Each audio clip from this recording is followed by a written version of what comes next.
নমস্কাৰ বন্ধু বান্ধৱীসকল বাস্তুশাস্ত্ৰ অনুসৰি ঘড়ী আৰু কেলেণ্ডাৰ ভুলতো এইটো দিশত ৰাখিব নালাগে নহলে অশুভ পৰিস্থিতিৰ সৃষ্টি হয় ঘড়ী আৰু কেলেণ্ডাৰৰ বাবে বাস্তুশাস্ত্ৰত মহত্বপূৰ্ণ দিশ নিৰ্ধাৰণ কৰা আছে প্ৰিয় বন্ধু বান্ধৱীসকল বাস্তুশাস্ত্ৰৰ নিয়ম অনুসৰি ঘৰত থকা প্ৰত্যেক বস্তুতে পজিটিভ আৰু নেগেটিভ দুই প্ৰকাৰৰ এনাৰ্জি থাকে হে এই সামগ্ৰীসমূহক যদি সঠিক ঠাই সঠিক সময়ত থোৱা নহয় তেতিয়া নেগেটিভ এনাৰ্জিয়ে ঘৰখনত স্থান পায় তাৰে সমান্তৰালভাৱে যদি আকৌ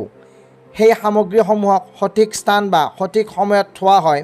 তেতিয়া বাস্তুশাস্ত্ৰ অনুসৰি পজিটিভ এনাৰ্জিয়ে ঘৰখনলৈ সুখ শান্তিৰ সৃষ্টি কৰে এনেকুৱা কিছুমান মহত্বপূৰ্ণ বস্তু আছে যাৰ জৰিয়তে আমি সময়ৰ লগন শুভ নে অশুভ জানিব পাৰোঁ তথা মহত্ব জড়িত হৈ থাকে বাস্তুশাস্ত্ৰ অনুসৰি অধিক গুৰুত্বপূৰ্ণ লগতে আমি আলোচনা কৰিব খোজা বস্তু দুবিধ হৈছে ঘড়ী আৰু কেলেণ্ডাৰ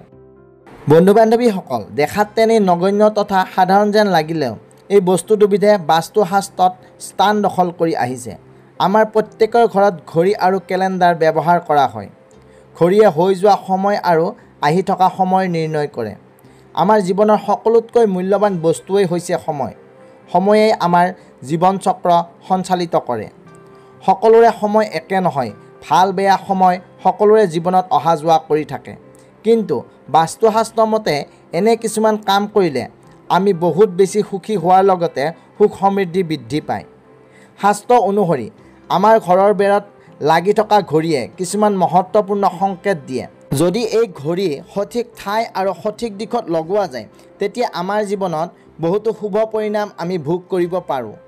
বন্ধু বান্ধৱীসকল তেন্তে জানি লওঁ আহক কেলেণ্ডাৰ আৰু ঘড়ীৰ বাস্তুসন্মত স্থান তথা দিশ আৰু ইয়াৰ পৰিণামৰ বিষয়ে প্ৰথমতে বাস্তুশাস্ত্ৰ অনুসৰি ঘড়ীৰ আকাৰ গোল অথবা অণ্ডাকাৰ আকৃতিৰ হ'লে ইয়াক অতিকে উত্তম বুলি কোৱা হৈছে বাস্তুশাস্ত্ৰত বেকাবেকি অথবা ধাৰকোণযুক্ত ঘড়ী অৰ্থাৎ ত্ৰিভুজ আকাৰৰ ঘড়ীক নকাৰাত্মক শক্তিৰ উৰ্জাৰ সৃষ্টি কৰে বুলি বাস্তুশাস্ত্ৰত উল্লেখ কৰা আছে দ্বিতীয়তে ঘড়ীত কেতিয়াও দেৱ দেৱীৰ মূৰ্তি থকা অথবা ফটো থকা ঘড়ী ঘৰত ৰাখিব নালাগে আজিকালি দোকানত এনেকুৱা ধৰণৰ ফটো বা মূৰ্তি থকা ঘড়ী দেখা পোৱা যায় যিবোৰ সৌন্দৰ্য বৰ্ধকৰ বাবে ব্যৱহাৰ কৰে মানুহে কিন্তু ধ্যান দিব যাতে এনে ধৰণৰ ঘড়ী কেতিয়াও ঘৰত ব্যৱহাৰ কৰিব নালাগে কিয়নো ভগৱানৰ মূৰ্তি বা ফটোত সদায় মালা অথবা হাৰ পিন্ধাই ধূপ দীপ জ্বলাই পূজা অৰ্চনা কৰা হয় কিন্তু ঘড়ীত ভগৱান থাকিলে এইসমূহ নীতি নিয়ম কৰা সম্ভৱ নহয় বহু দিনলৈ সেই ঘড়ীত ধূলি বালি পৰি থাকে যাৰ ফলস্বৰূপে অপমান কৰাৰ দৰে হয়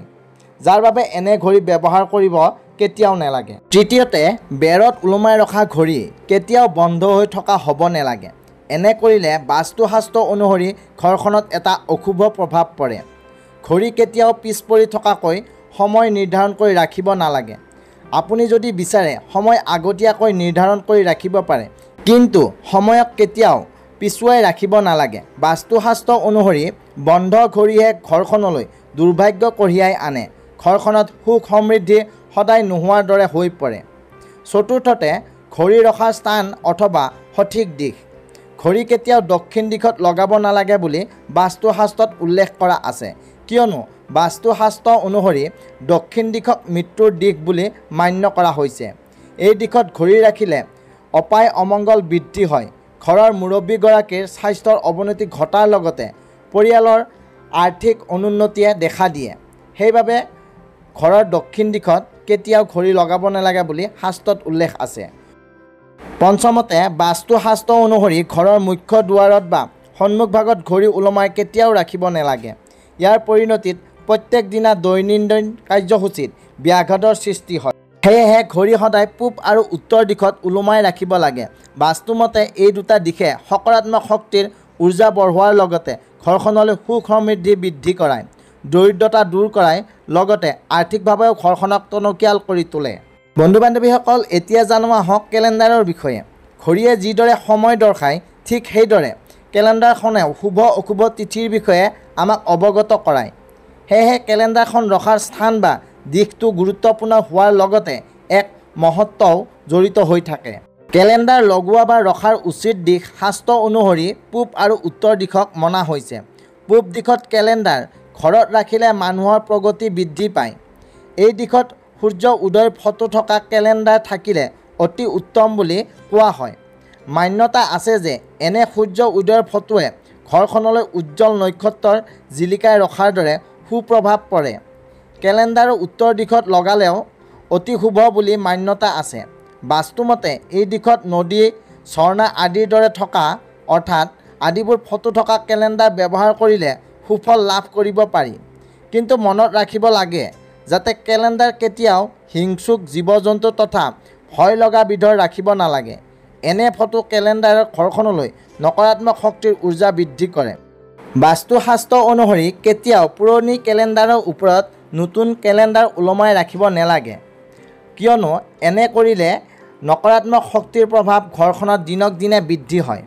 প্ৰিয় বন্ধু-বান্ধৱীসকল, আজিৰ ভিডিঅ'টোত ইমানে আছিলে। আশা কৰোঁ আপোনালোকে ঘড়ী আৰু কেলেণ্ডাৰৰ বিষয়ে এই ভিডিঅ'টো চাই উপকৃত হ'ব পাৰিলে। যদি ভিডিঅ'টো ভাল পালে তেনেহ'লে নিশ্চয়কৈ এটা লাইক কৰিবলৈ নাপাহৰিব। আৰু যদি আমাৰ চেনেলটো এতিয়াও ছাবস্ক্ৰাইব কৰা নাই তেনেহ'লে ছাবস্ক্ৰাইব কৰি কাষত থকা বেল আইকনটো প্ৰেছ কৰি দিব। লগতে কমেণ্ট বক্সত ভক্তি সহকাৰে ওম নমঃ শিৱায় বুলি লিখিবলৈ একেবাৰে নাপাহৰিব। অন্য এটা নতুন ভিডিঅ'ৰ সৈতে পুনৰ লগ পোৱাৰ প্ৰতিশ্ৰুতিৰে এতিয়ালৈকে আহিছোঁ। ধন্যবাদ।